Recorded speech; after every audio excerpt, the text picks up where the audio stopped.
Rings are just as valuable as coins. Pots are not safe from swords. Giant robots kick ass. And fireballs are a perfectly acceptable weapon in a fist fight. That's right, it's time for the Super Gamer Bros Podcast Ultra Hyper Alpha Super EX Double Impact Plus A Live. Settle in and let's get to gaming. Still down. Yeah. Hey everyone, welcome to this week's episode of Super Gamer Bros. We're jumping right in. We're jumping right in earlier today because we're trying to get some things done. Because all of us were in snowpocalypse last week. And yeah, I can't breathe today, but we're going to do this. I may not be talking as much, which will be a first.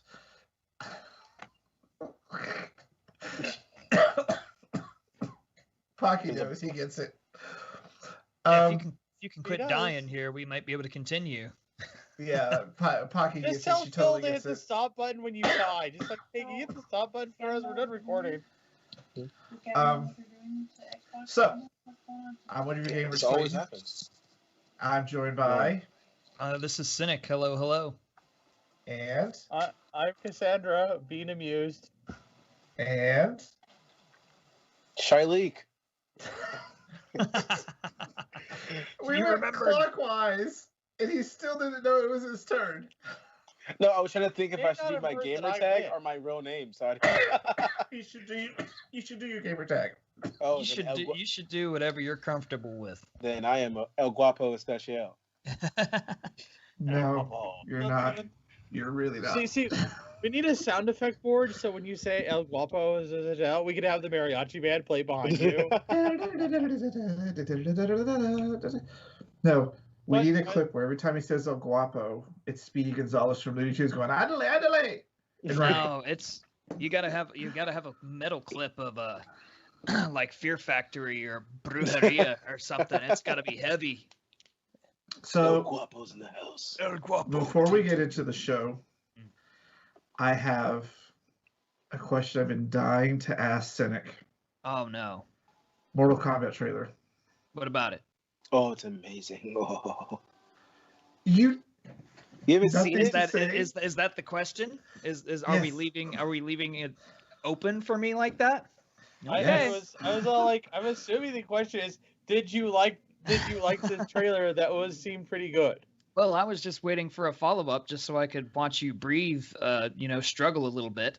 But I am much more optimistic than I was when I started seeing those like still shots that they started coming out with, because I was like, man, these still shots, this promotional material they're coming out with kind of looks like it looks like Power Rangers. It looks like, an old TV show kind of deal. And I was like, but the trailer dropped, actually looks pretty solid. I'm definitely hopeful.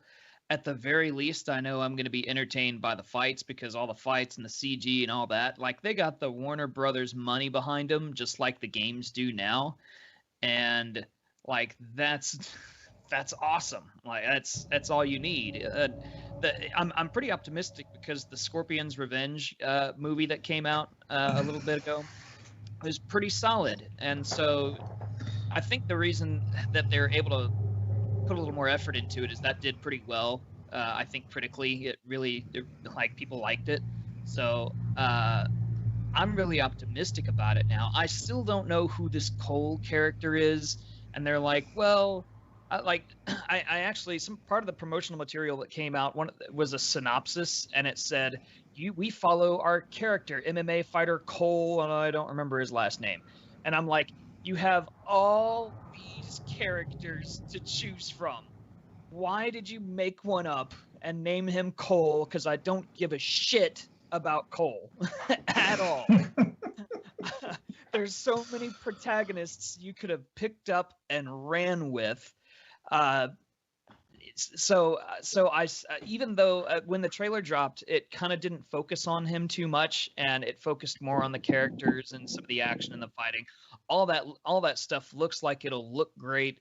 The fights will be fun. It looks like the powers, the look and the feel, and like when it showed Sub-Zero, first encountering Jax and stuff. And spoiler alert, it's in the trailer. He shatters Jax's arms, and his arms look really good, actually. Yeah, The CG I was arms, like, holy dude, crap. those CG arms look badass. And of course, him firing the gun and having the bullets break and then spread. Like there's a lot of detail in there, and I like when you can throw some detail in there. It shows me that you care, And so, did you notice? Yes. Did you notice? There's a scene where Sub-Zero's fighting. I don't know who it was, but they use an actual fatality move in that scene from the game. There was I'm not sure if I caught the Sub-Zero one. I caught the Kano fatality, and I don't know if you caught the Reptile. I caught the Sub-Zero one. Did anybody catch Smoke or Reptile?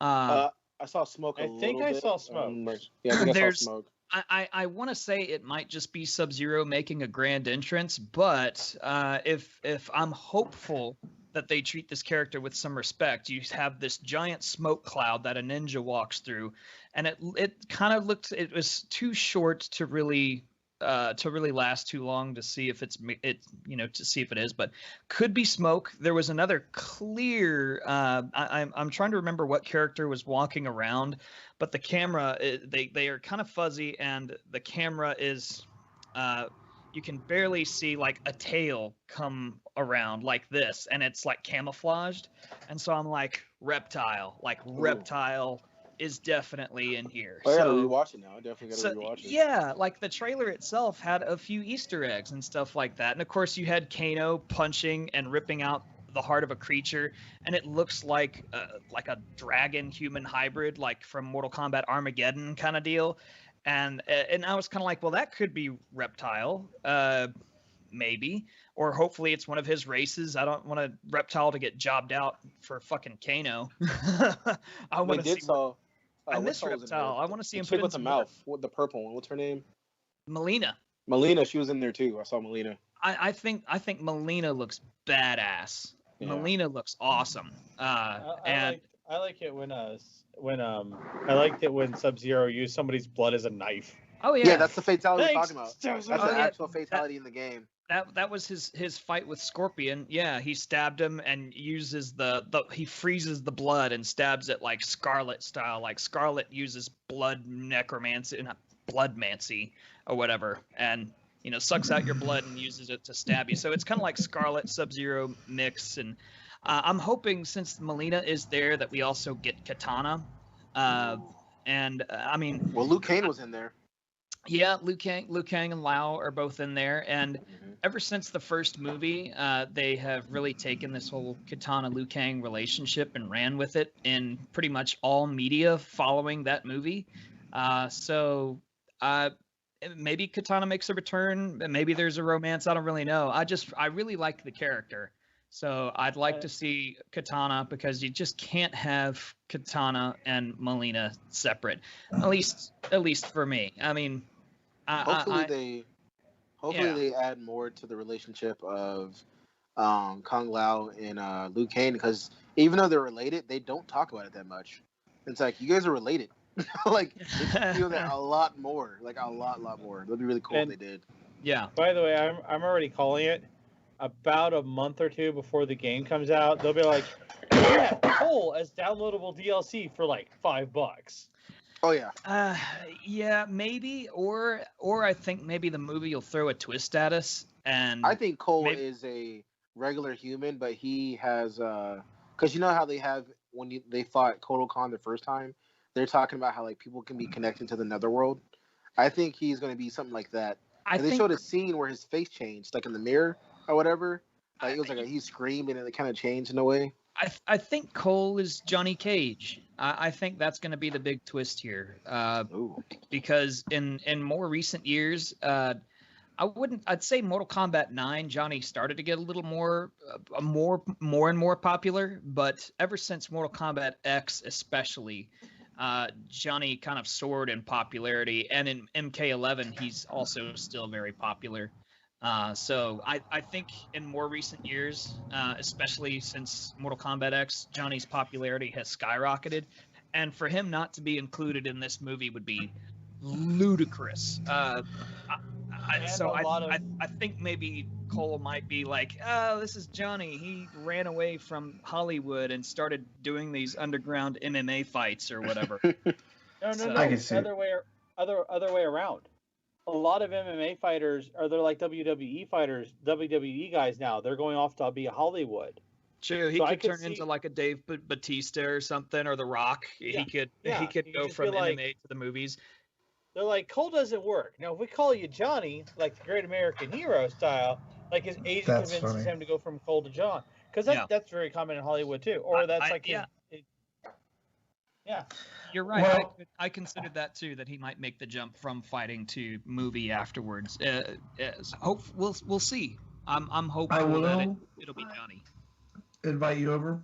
You can watch it over here if you want. I think we should do a watch party. Oh, that'd be fun. I'll definitely come. I've got the TV, got the sound system. Let's make a day of it.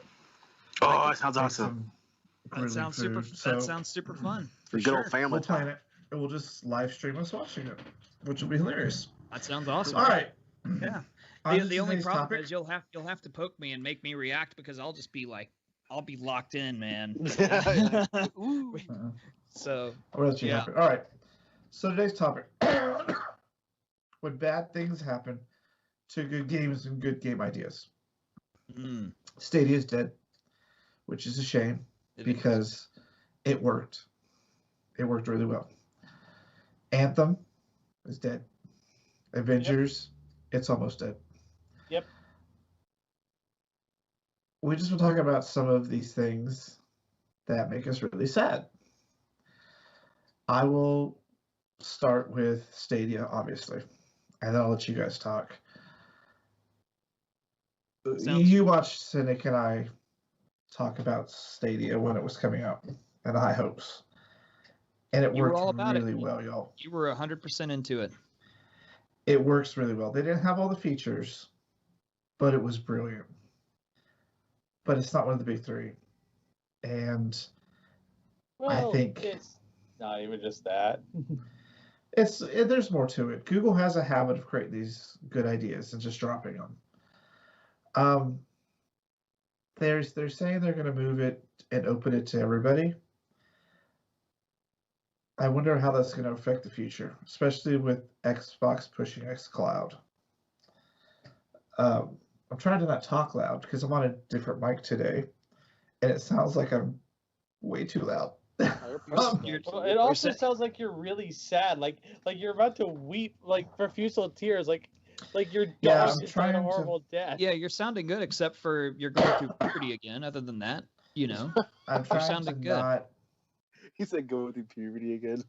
Talk too much because I will start to. The more I talk, the more I'll cough, which is why I'm not gonna talk a lot. Dude, when I had Rona on here, that's I feel you. Well, mine is the shot right here, the little snake eyes. Yeah. And with my asthma, anyways. So I'm sad, but I like the fact that the idea is going to live on. But there's just been a lot of weird, sadly odd gaming news this week. So let's go right on Shy Lake's parade. Anthem is dead. Why are you always picking on me? Were you a big fan? I wasn't aware that you were. I just found out this news before the show started, so I'm still reeling from it. But oh man. I didn't play Anthem immediately because Anthem was one of the biggest anticipated games of its time at the time, and it flopped because of the looter shooter system was messed up. It was too crazy, so I waited. After the major patch, a lot of people joined, and I was part of those people who joined the wave. On Xbox, I had all my characters max level. I had all the strongholds. I had them all memorized on how to do them, where to find everything. I just enjoyed it. It was an amazing game. It made you feel like you were a goddamn superhero in mech armor. It was awesome. I love the enemies. I loved everything about it. And then they were just like, hey, guess what? We're going to make the game better. We'll put 2.0. We're going to redo the whole game. But it's going to take a while. So it was like, okay, cool. And it's been over a year, almost 2 years now. And then I just now hear that they're just dropping it all together. I'm like, what the fuck? But at the same time, it's just like, that happens a lot with a lot of good games where these people they have these ideas and they're like, let's jump on it. And they're super ambitious, but they don't have I'm not gonna say they don't have the resources, but they don't have the people to continue cultivating it. Like keep on cultivating the game, keep on making, keep on driving for it. They don't have people that hunger for it. Because I mean, when you're a big, gigantic, was it under EA, right? Yeah, BioWare. BioWare. Yeah, BioWare, stuff like that. It's like you're like, and then plus, I mean, the game's been out for how many years, and they're just like, oh, maybe people forget and won't care. But it's like, no, you actually had a following that's been waiting for this 2.0 update forever. Now you're just like, screw it. Which isn't the first time they've done this. They've done this with a lot of games. My favorite game of all time when I was younger was EA Sports MMA, and the first game grew this huge following. They think it was going to be a good game, and then they're just like, okay, we're going to come up with 2 guys. We're going to shut down 1. We're working on 2. And next thing you know, they're like, oh, sorry, we sold out to UFC, and now we're making their games. I was like, because that's what we really wanted, was a goddamn UFC game. So, but hey, guess what? They know that people are just going to suck it up and still play their game, so they just do what they want. Yep.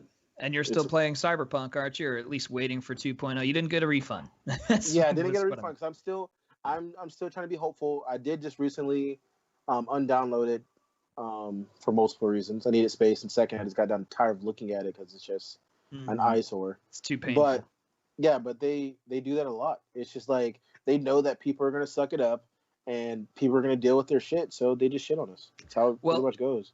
When I was joining, and you guys were talking a little bit about the topic of the day, I heard you briefly mentioning like the roadmap that they were going to have, and I see a problem whenever a game comes out and it's like, here's the roadmap for the game. I go, oh crap, well that's how long it's going to take before it's a game. Yeah. Shit. So I was a little bummed out when I saw the Avengers roadmap. Like they have this whole trailer for it, and they're like, "Here's the roadmap for Avengers," and I'm like, "Damn it!" It's so. Again, you're charging $60 for something that's not going to be complete until this roadmap is over. And after they said that they wouldn't do that, they said all upcoming DLCs and anything part of the game would be free. So it's like. You went back on your word. Yeah, you can't trust anything with a roadmap nowadays. Yeah. It's just a big fancy word that just doesn't mean anything anymore, because I mean, it could mean that it'll be a full game by the end. It could mean that there's extra DLC coming and the game that you get is going to be whole and a good experience and worth $60. Because they just dropped Hawkeye, right? Hawkeye should have just been dropped. Yeah, I think they were supposed to release Hawkeye, and I heard they hadn't still released. $10. Yeah, it's still what? It's still $10. It's still money. What? Yeah, it's supposed to be free. No. Oh my god. No, it's not. You know what's free? I'll tell you when the Avengers what is free. Bug fixes. Yes. Oh, that's wow, it. That's all you get for free. And that's not what they promised. And you still have to have the PlayStation version to get Spider-Man. Oh yeah. Which I do have the PlayStation version. Which I played that game for a good maybe 3 weeks, and I was like, oh, this is fun. Then I was like, okay, this is boring. Oh, this is easy. Oh, now it's not even challenging anymore. Yeah. I played most of the game solo. I didn't even have other people. And then when I played with other people, I was like, it's too easy. Like, you're just telling me I'm fighting a giant taskmaster? Yeah, I was really excited for the game when I first saw it and all the trailers and everything that were coming out for it. I was really excited. And the one thing that kept me from getting it was watching this trailer and it saying, oh, here's the roadmap, and this is going to be a gaming as a service kind of game. And yeah. I'm not saying that I mean, it's typically gaming as a service games just aren't my cup of tea, but I'm not saying they don't work. Certain games and developers can work them very well. But I didn't think the Avengers needed to be that kind of game. It just didn't seem like it would work, you know? Can you tell her I'm doing the show? She's trying to call me. Arlene. Oh yeah, you've got a big Skype egg on your on your window now. Someone's blowing me up, and yeah, we can still hear you. Just keep rolling. You're all good. But yeah, that is crappy. So I saw this coming. About 4 months after this game came out. I was like, this game's on a death watch. Well, yeah. When they postpone any and all downloadable content for Anthem, And they're like, we're not going to work on anything until the game is fixed. We promise. Yeah, see, but the thing was with this game was they were very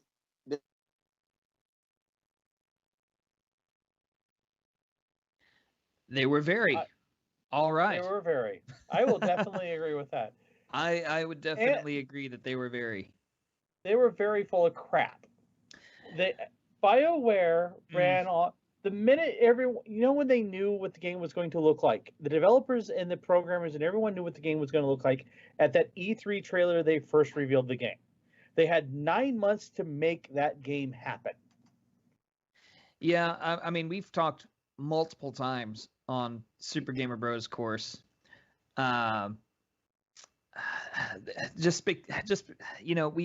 We've had this happen a few different had this conversation anyway a few different times because BioWare built up such goodwill, and then the trailer dropped and it looked cool because everyone could basically be Iron Man and go out slaying a bunch of monsters and stuff. And then it finally drops, but you hear, of course, there's a loot system, and you hear it's going to be gaming as a service. It just wasn't a complete experience when it first came out at all.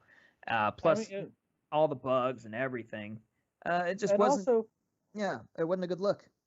And overall, I mean, we're going to be talking about a couple other Avengers in this game. How many games for services actually work? I mean, if they're fully finished, they could potentially work, but if they're not done, I mean, how many times have we seen these bug-ridden, unfinished pieces of crap that were sold for $60? You're told to buy a season pass. You're told to buy downloadable characters and content.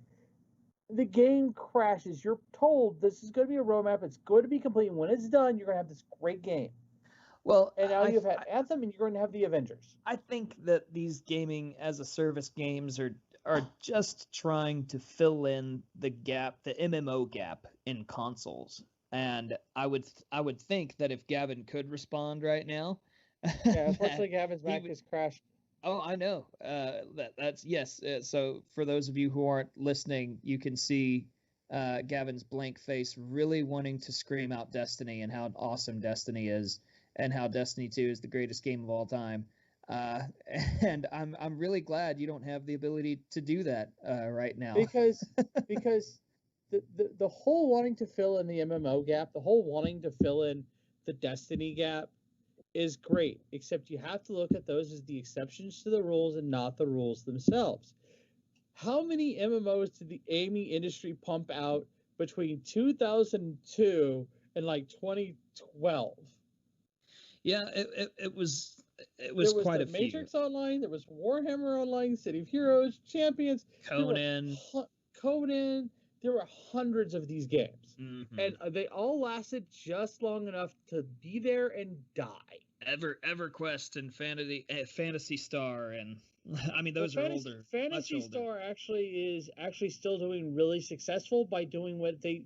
If you want to talk about the most successful MMO on a console, you talk about Fantasy Star. Yeah, you can go. It's not as successful in the United States, but in Asia and Europe, it's huge. And it's been around for so long. Like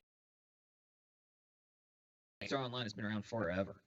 Yeah, Fantasy Star Online 2, I actually do enjoy that game. It's actually a really good game. Yeah. But you have to look at those as exceptions. But when every time they try to make that lightning in a bottle strike again and again and again, you can't.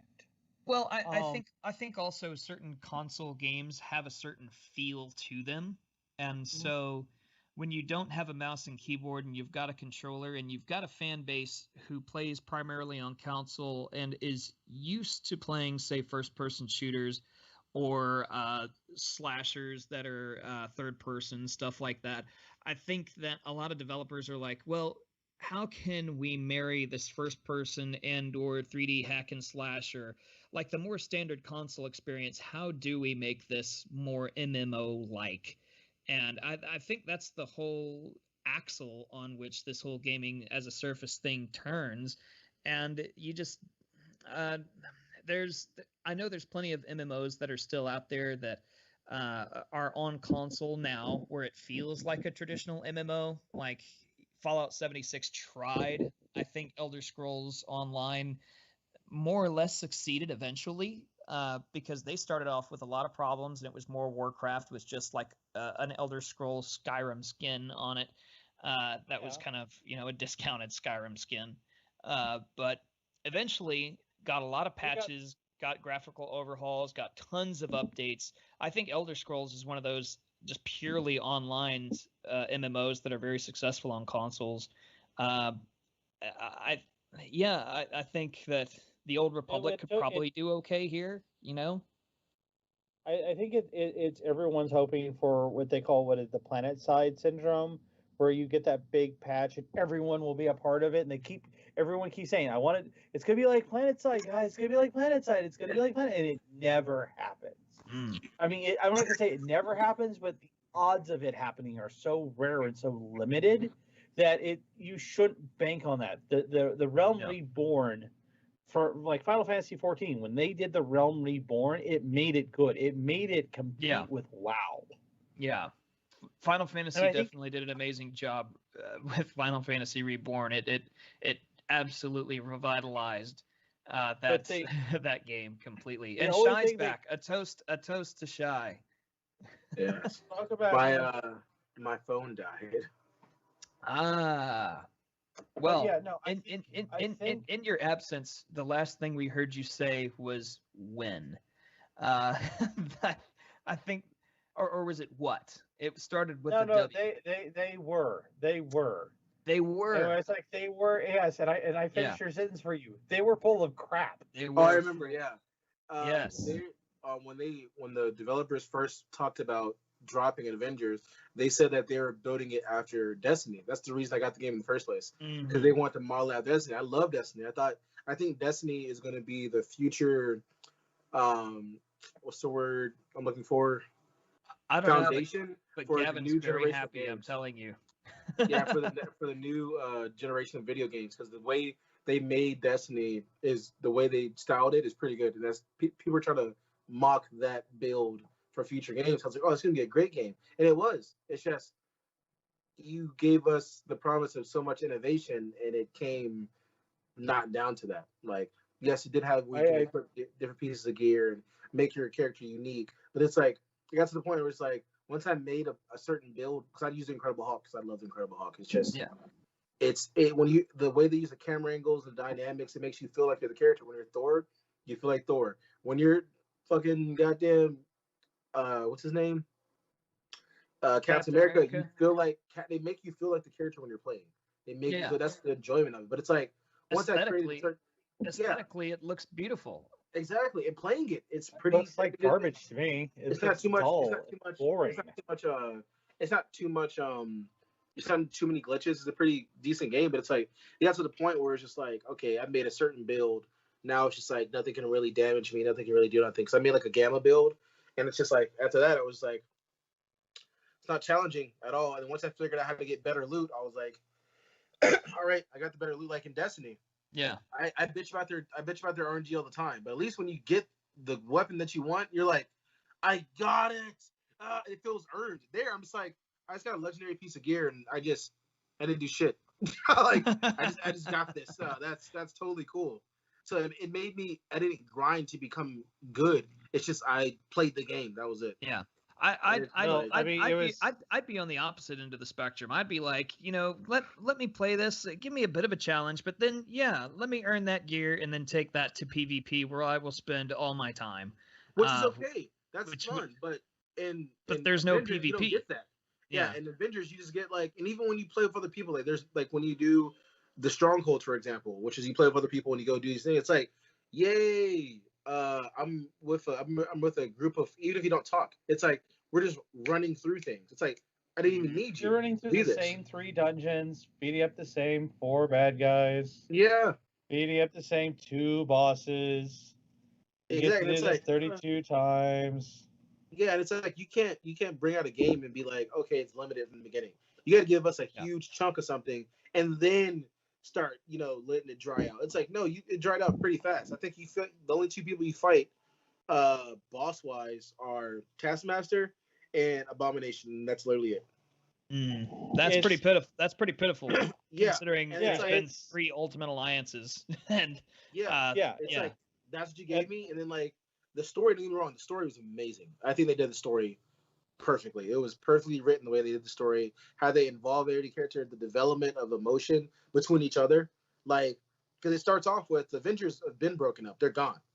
So it's like Kamala's what brings them together, and like you get the feel of each character when you're playing. You're like, man, this really feels like this what Bruce would say, or this is what Thor would say, or this is exactly how Iron Man would act in this situation.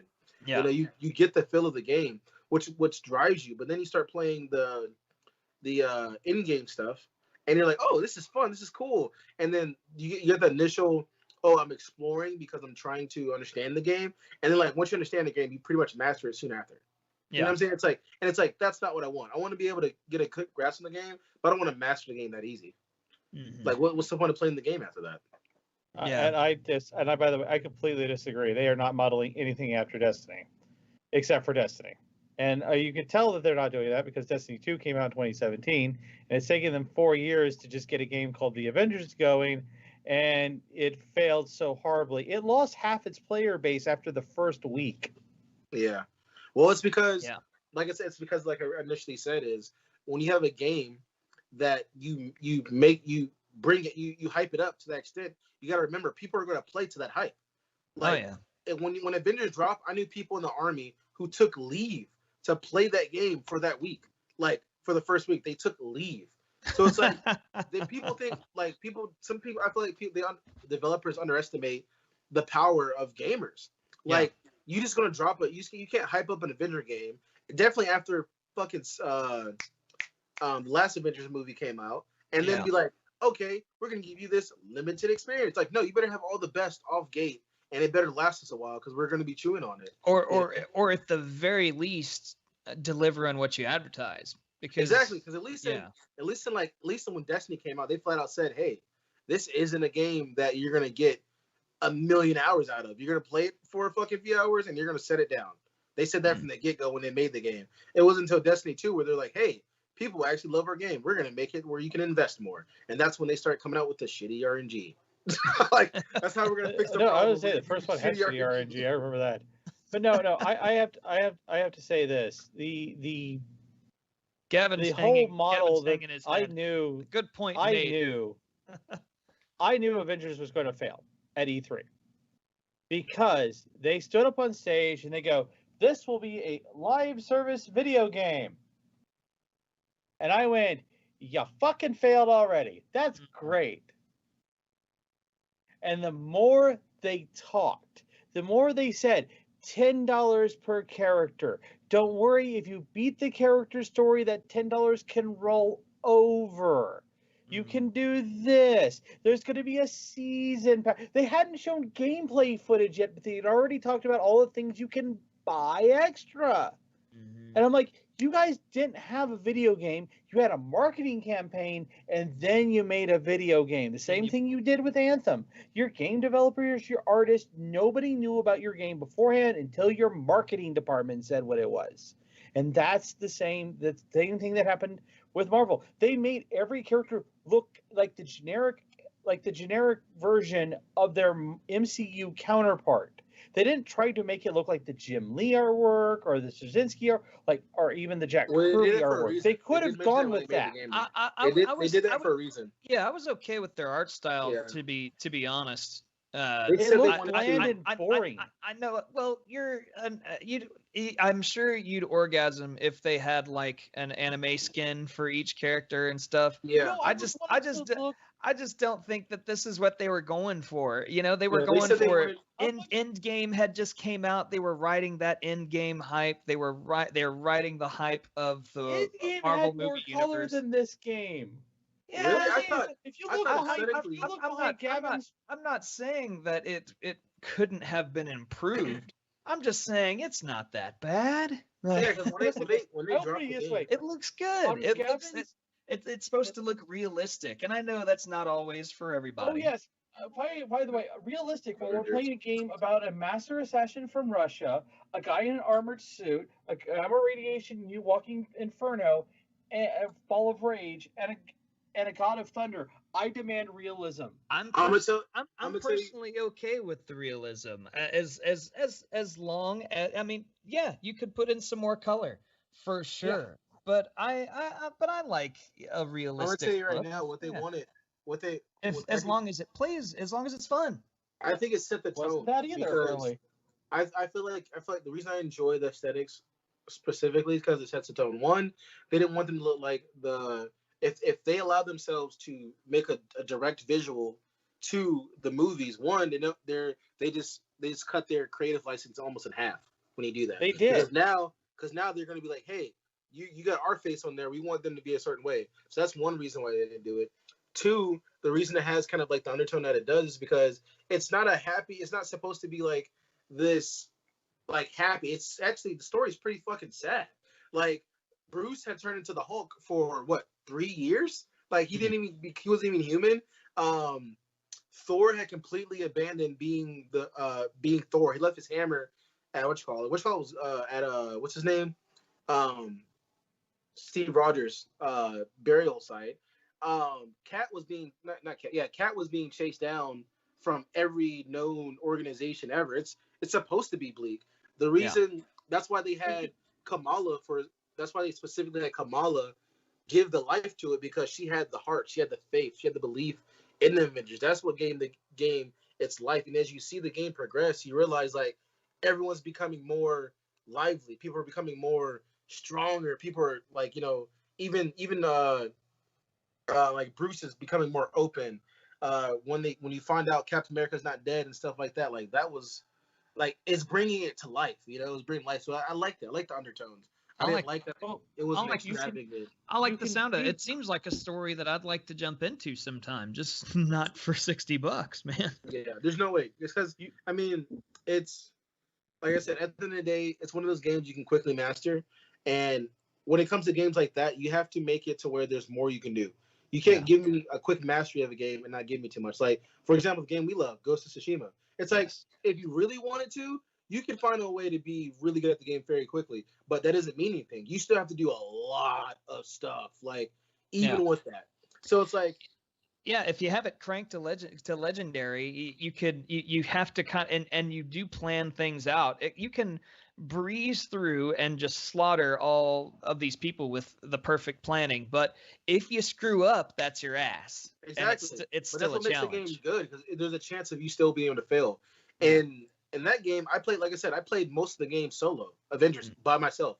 I didn't use other people because I wanted somewhat of a challenge. And plus, I didn't think I needed other people, And then I got to the points where it's like, hey, even if you could do this by yourself, you still are making you play with other people. So I do. And then I'm just like, now it's way too easy because you leveled up like I did. You leveled up like I did. And it's like, we're just running through things now. It's not even hard. Definitely if you play the way your character is made. Because each character is made specifically for a certain play style. Like you can't be the Hulk and play like Captain America. They just won't let you do that. It just doesn't feel like it feels like each character has its own individual personality. So it's like once you kind of embrace the character, the game gets real easy after that.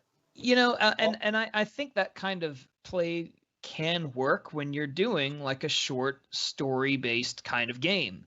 I think it could work like that. But that kind of thing, like when you play, like I've given Marvel Ultimate Alliance as an example a few times here, and I think that can kind of apply, even though I think the new the Avengers game looks. I haven't played it, and this whole controversy really kept me from playing it, unfortunately. But when you play, let's say, Marvel Ultimate Alliance 3, gets repetitive pretty fast. So changing different characters and being able to experiment with different characters and doing different things, that's essential. And it's not a service game. You have a set amount of maps that you can go into, and you can do co-op in there, and it's cool. But it's like, hey, here's the game. We have it laid out. You have your level. You have your story. Blow through it with whatever characters you have. Every one of them is pretty basic, and you'll master them pretty fast. But then there's like 50 characters. So and then tons of different bosses and stuff like that. So even though you do kind of get a generic experience from it, you still get to play with different characters, level them up, and discover how each one of them play. I think it keeps it fun for me, but also like I'm not going to sit there and play Marvel Ultimate Alliance after I've beaten the game and I don't have friends to play with. I'm like, cool, I beat the game. Like, I don't feel like going through it with everybody else now. But I enjoyed my experience going through it. I did that with, I think it was at Marvel Ultimate Alliance 2 I did that a little bit with. Mostly because I found out that if you would go with certain characters to certain areas, like you'll have these completely different conversations. Like if you have Doctor Doom in your party, when you have the big fight with Doctor Doom, like they'll talk to each other. Yeah, 3 unfortunately took that completely away, but 1 and 2 both had that in there, and I think 1 still is the best by far. I think 2 is for me, but that's just because it also had the most characters, and they were definitely hitting more of the fun parts of their roster. Yeah, like that was because that was also they were having fun with Deadpool because Deadpool hadn't become Deadpool yet, if you know what I mean. Well, actually, it was I think it was Marvel Ultimate Alliance 1 that made Deadpool because Deadpool's popularity exploded after Marvel Ultimate Alliance came out, the very first one, because that game, for anybody who wasn't around when Marvel Ultimate Alliance 1 came out, that game blew up. It was on PlayStation 2, Xbox, I think it was on the Wii, and then it was also on Xbox 360. It was on PlayStation 3. It was on every system. It was on. It was one of those games that was on every system on the previous and the next generation. And it was the upgrades for the 360. I had it on 360, and so the upgrades graphically and how it ran and everything felt like a completely different experience. But whatever system you had a chance to play this game, and there really wasn't a game like it back in the day as far as gathering all your Marvel characters and running through a story or going through all this.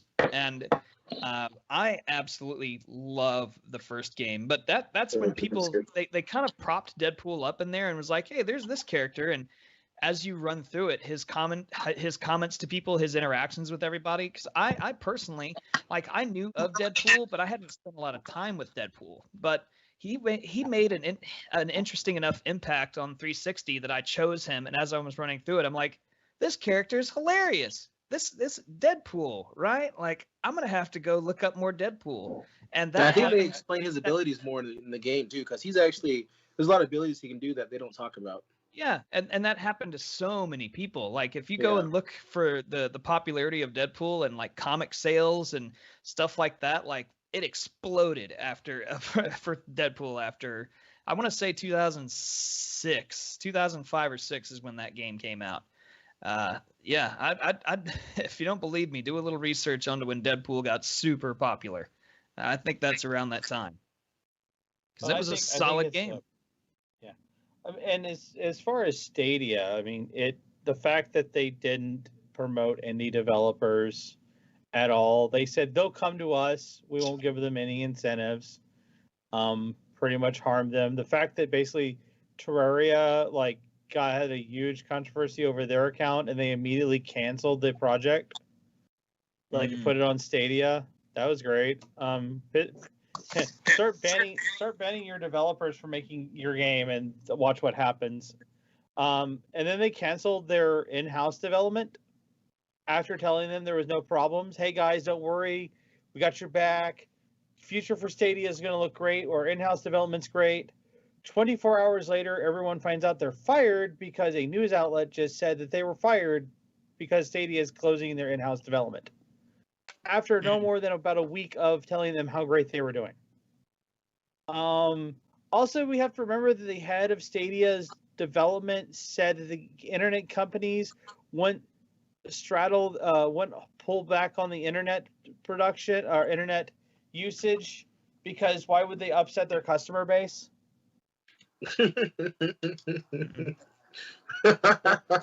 Yeah.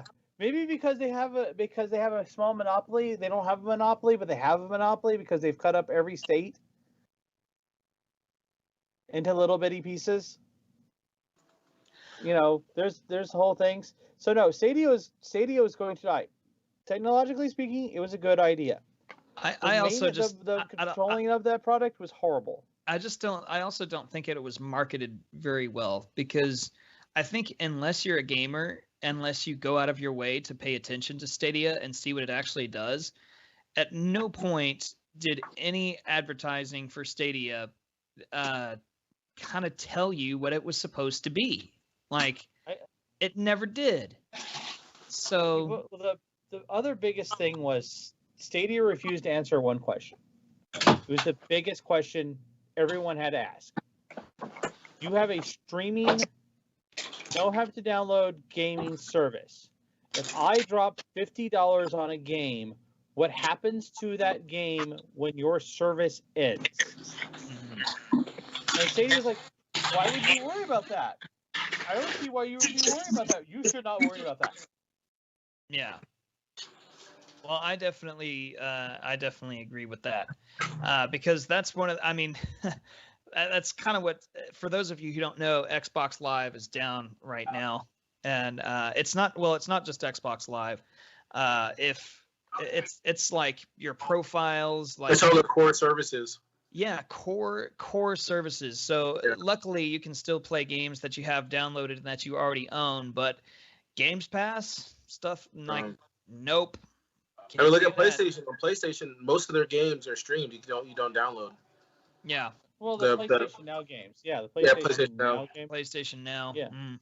And that's becoming the issue is if these services go away, and you spend $50 on a video game, where does your game go?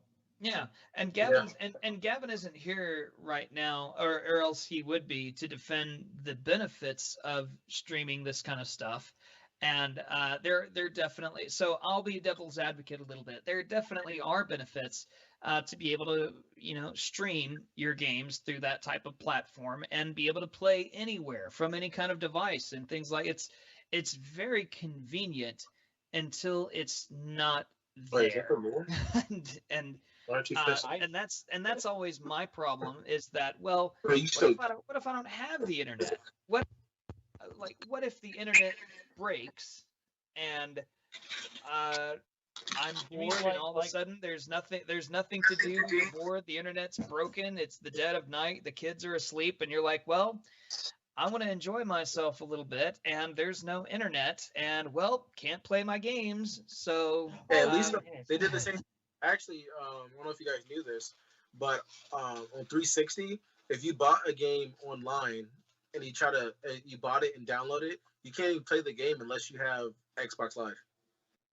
I didn't realize that. I know that's the same with Play. I knew it was the same on PlayStation, but no, I didn't realize that. I can testify to this too, because I bought physically copied at the time of Fallout 3 on the 360, and I bought the 2 expansions online. Yeah, in the store. And I downloaded them, but I was living out in the country at the time. I was living out near Liberty Hill, which is like a know-nothing town at the time. Well, when I would run out of internet, I couldn't get on the thing. I couldn't get on Xbox. I couldn't play Fallout 3 because the downloadable content was tied into it, and I had gear from that. And since I was wearing it, I couldn't play the game. It sucks. It definitely sucks. But they changed that. The big difference between the big difference between Xbox and Stadia is this: with Stadia, you spend $50 and you have the game, but the system goes away, so does the game. With Xbox, I'm renting the service, so if the service ever goes down, I just lose the access to the service. I never owned technically the games in the first place, which means when it goes away, I'm sad.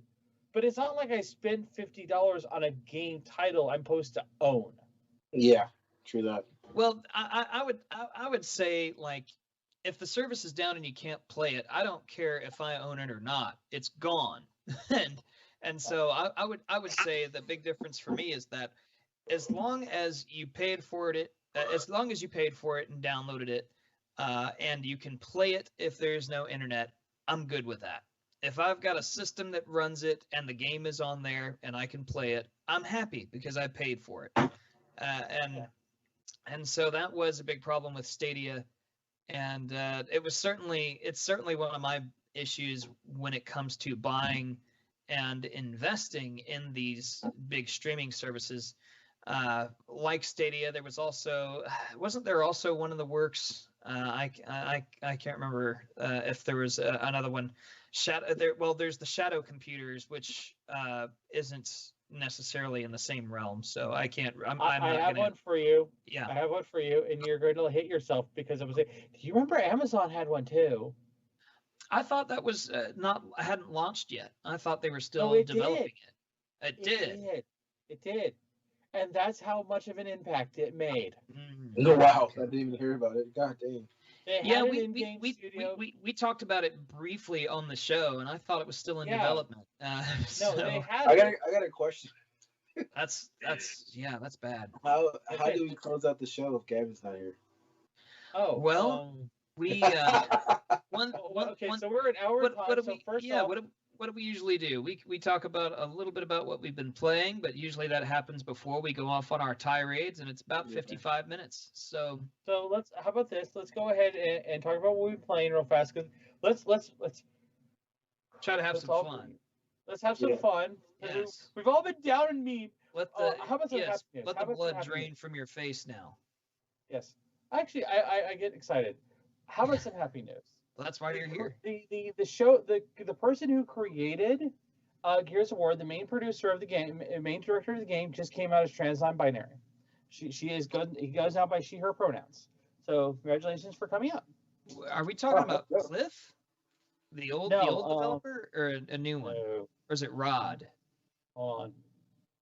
Because the two big ones were Cliff Blasinski, who was the original creator, and then there was Rod. I can't remember Rod's last name off the top of my head. My bad, Rod. If you've changed your pronouns. Hockey will tell me. Was Katie Reiner is now come out as Kate Reiner has come out as transgender. Kate Reiner. Okay. Well, I'll have to do. So she still uses she/her pronouns. No, she's now using she/her pronouns. Oh, okay. Yeah. I'll have to check on that one. Yeah, she was executive. Kate Reiner is studio technical director for, and was the lead developer behind Gears of War. Actually, she does a whole bunch of stuff. But yeah, she just recently came out. All right. Subject. What pronouns do you use, Pocky? I use she/her pronouns.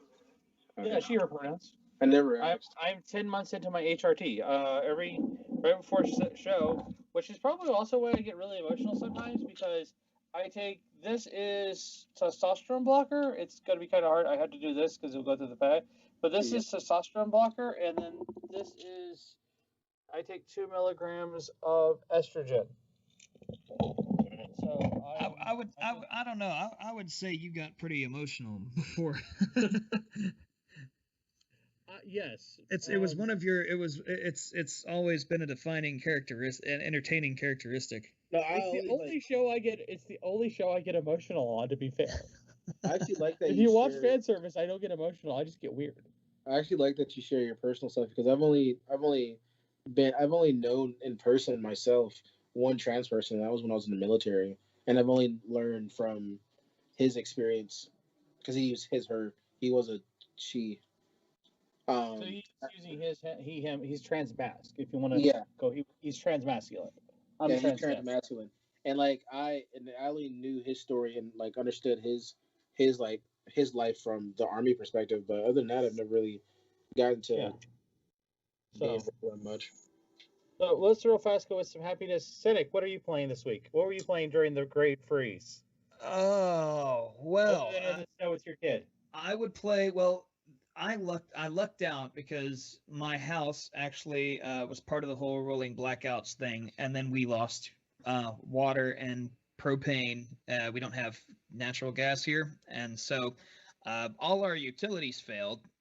In addition to the rolling blackouts, the good thing is that the upstairs stays pretty warm for the most part. It heats really fast and then retains it. It's pretty well insulated compared to the bottom of the house.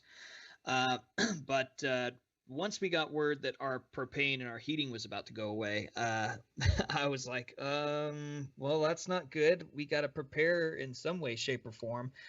And my wife said, hey, my mom, grandma here, she's still got powered utilities. Like, should we brave the drive? And this was the day after we got a ton of snow, like right as all that stuff started to fail. And actually, she and I were having a conversation, and we were reading the news and reading everything, and it was like there's hundreds of thousands of people already without power. And I looked at my wife and I was like, hey, we're pretty lucky. Like we're lucking out here. And then like 10 minutes 10 minutes, and then it came back on, it went back off, and we're like, oh well, all right. So that was your warning shot. That was your warning shot. You better get going. This is the warning. This is the blackout. So it really, I was fine with the rolling blackout until there was going to be no heat. And then I was like, well, if grandma has heat, then I'm going to get this baby to a warm house because it was after the snow, but before the snow froze. So I was like, as long as we drive, it's a 10-minute drive. So I was like, as long as that 10-minute drive turns into a 30-minute drive and we drive 10 miles an hour over there, we'll be fine. So I was very, very lucky that her house retained everything. And so while I was there, I played some of the Switch, a little bit of the Switch, of course. So I was just kind of brushing up on. It's been a long time since I played Smash Brothers. I played a little Smash Brothers. Played a little bit of Super Mario U, which my wife got me for Christmas, which is great. Before that, I actually started playing Skyrim again, which I was talking to El Guapo about when we were nerding out over Ghost of Tsushima. Yeah, I spent so much time playing Skyrim when it first came out on the 360, so much. And it's like your first love. You always keep. Oh, dude, yeah. We still have fun together. It's all good. So Skyrim is just as good as it was before, if not way better, because now I get to play with mods since they added mod support. I think that would be the biggest thing. I think another one would be that since Dragon Ball FighterZ it was discounted on like all systems, I snatched it up on PS4 so I could play with some friends who have had since migrated. And there was also another friend who has just like the Switch and no other consoles, and he messaged me the other day. He was like, hey man, Dragon Ball FighterZ is $9. I've got it. And I'm like, well, it's not going to be fun for you, but thanks for telling me. Let's do this. And so, yeah, kind of jumped into Dragon Ball FighterZ on a bunch of different systems. Skyrim probably is the biggest winner as far as what I've been playing. Switch too. I don't know if the same glitches are on the Switch, but it's on the Switch. Yeah, I saw it's on the Switch a while back, which I mean, that's gotta be. I have it on Xbox and PlayStation. I almost got it on Switch. Because it's like taking it with you, like. I thought about that too, and I was like, man, this is about to get dangerous if I buy Skyrim on the Switch, man. I know, because you're really gonna not play. Because like, there's no better feeling than playing Skyrim and being able to lay in bed or just chill and post up. You don't have to be sitting in a chair. Yeah, it's dangerous. I wouldn't sleep. It wouldn't be. It probably wouldn't be good. I wouldn't sleep much, and especially if they add mod support. I found a mod called the Kaioken, and I was like, oh, it's over now. Like, somebody put a Kaioken voice clip in there, and it jacks your power up, and then depowers you afterward. I'm like, dude, that's so dope. Yeah, there's a Uchiha quest line you can do with mods. You can get the Mangeki Sharingan and shit. We should do an entire episode. Oh yeah, that's an episode we should do later on about how the modding community really revives the game. Like, look at the Doom. Look at the Doom, the original Doom. I'm not talking about the one Bethesda and id made. Like the original Doom's mod community. Doom and Doom 2 still do mods, and they've made legit amazing video games out of just Doom mods. It's insane. What did you play during the Snows Apocalypse? I played that new game, Phoenix Rising. Mm-hmm. It is awesome. Phoenix Rising. I haven't heard of it. You got to give me something. It's called Immortal Phoenix Rising. That's the proper title. But basically, it's a more lighthearted version of the Zelda game set in the era where it's like I'm assuming the Greekish Roman era, but it's weird because they sound like their accents are like almost like, not, I want to say Turkish, but like their accents are weird. But basically, it's they built it after Breath of the Wild. So very cool. Yeah, what I've been told, it's a more family-friendly version of God of War, the original God of War series. Yes. It's a lot more family-friendly. It's very funny. Okay. It's extremely funny because the story's being told from Prometheus speaking to Zeus. So there's times where you're playing the game and Zeus will be like, I didn't think, he's like, it wasn't like that. It was like this. So your character that's like for example, I was fighting a boss and it was a gigantic mega boss. And Zeus was like, no, I want it to be a small, cute companion. So it shrinks down and you're fighting this little dude, and then he gets bigger. And then it's fun.